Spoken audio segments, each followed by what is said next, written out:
I'm Augustus, and I'm striving to be President of the United States in 2028. I'm standing here on the grounds of the Alabama State Capitol in Montgomery because this is where the heartbeat of the state and the complex, heavy, and hopeful heart of our country could be strongest. We're standing on Goat Hill. Long before these white columns and this great dome were built, goats grazed on this very spot. The building behind me has witnessed the birth of a rebellion and the march towards justice. But for far too many Alabamians, these halls have become a black hole, a place where the voices of the masses go in, but only the interests of the rich and well-connected come out. Today is day 7 of my 50+1 Capitals tour.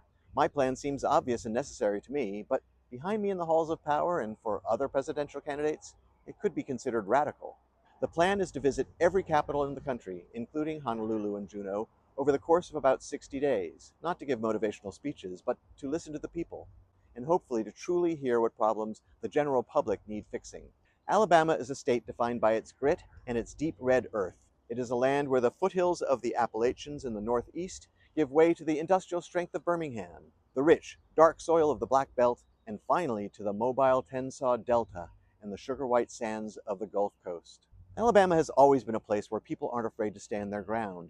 To lead here, one must respect the iron-willed spirit of the Tennessee Valley and the deep, enduring faith found in the Wiregrass country. To be the leader of the whole country, you have to actually know the whole country. You have to breathe in the crisp fall air of the Northeast, feel the heat and the humidity in the South and Southwest, and stand in awe on the Great Plains. You need to admire the magnificent views of the Pacific Coast Highway, cross the mighty Mississippi, and traverse the passes of the rugged and majestic Rockies. You cannot lead a people you do not know, and you cannot know the people from inside a speeding motorcade, a high-flying jet, or a gilded office.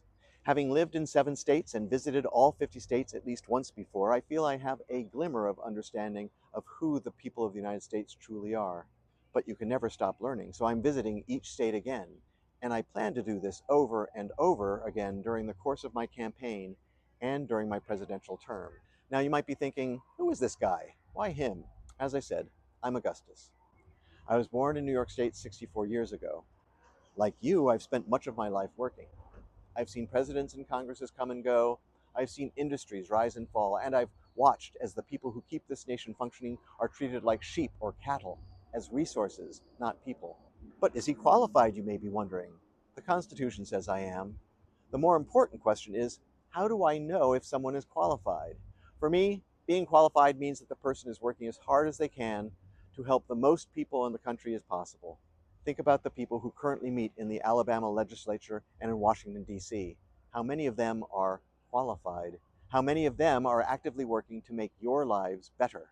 It seems to me that many representatives have forgotten the primary requirement of the job, remembering who they represent. They shouldn't represent the lobbyists. They shouldn't represent their party. And they definitely should not represent the ultra-rich.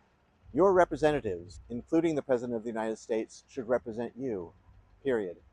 I stand for the people, not for the corporations that treat their employees like light items, not for the ultra-rich who view the law as a suggestion, not for the special interests who believe that everyone else should live the way that the special interests think they should.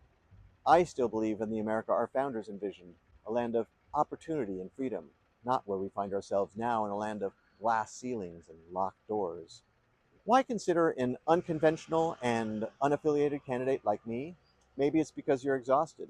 You're sick of being forced to choose between generic candidate A and generic candidate B, two sides of the same coin, twin men and women born of different mothers. Maybe it's because you want to be able to support someone who not only sees the United States as a beacon of hope rather than a global punchline, but for someone who also has the will to push for the laws and policies that will get us shining brightly on that hill once more.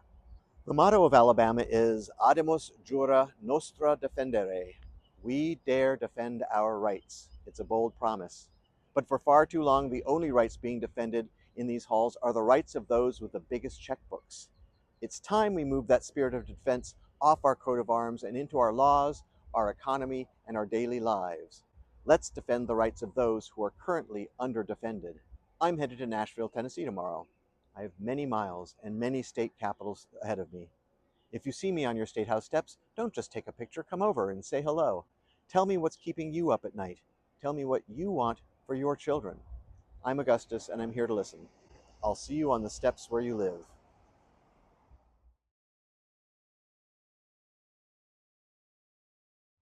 Montgomery, Alabama, Alabama,